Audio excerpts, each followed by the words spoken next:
video. I know it's been several months since the last video that I put out on the car. Haven't been able to work on it as much as I would have liked. Life stuff gets in the way, you know how it is with any project. You may notice that I'm in a different shop than I was in the last number of videos on the Corvette. Long story short, I moved, and the new place that I'm living now doesn't have a shop or a place where I can work on the car.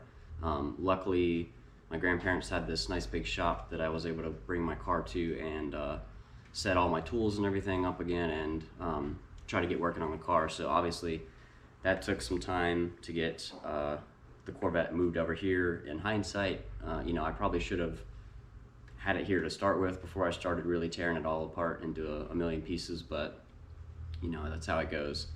So I've got everything just about moved over here. Got the body set up on the dolly, got my gantry set up, kind of behind the camera here.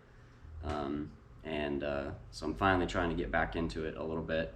Another setback that I had is the paint on the frame and the suspension components. I think kind of where I left off in the last video, I was going to start cleaning up some parts and the frame to get them prepped for coating them in the POR 15.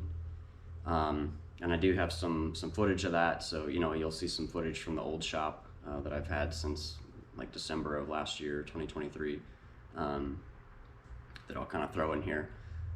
So I did coat the entire frame and the majority of the suspension components in the POR 15, and it went on great. It looked really good, and I started peeling up some tape in some of the areas that I had masked off, and the POR 15 kind of started peeling up in sheets, and I was like, oh geez, what's going on here?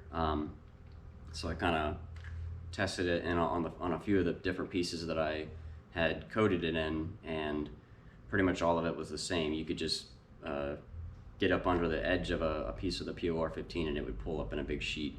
And I'll show you guys a few areas where that's happened. So I started doing some reading online, and of course, you get a million different opinions on it. A lot of people say POR 15 is like the greatest stuff ever, and a lot of people say it's the worst stuff ever. So I think I just had a bad experience with it.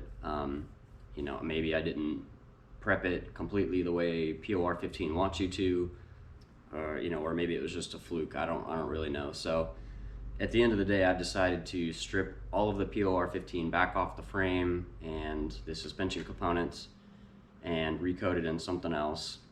So that's kind of the point that I'm at now.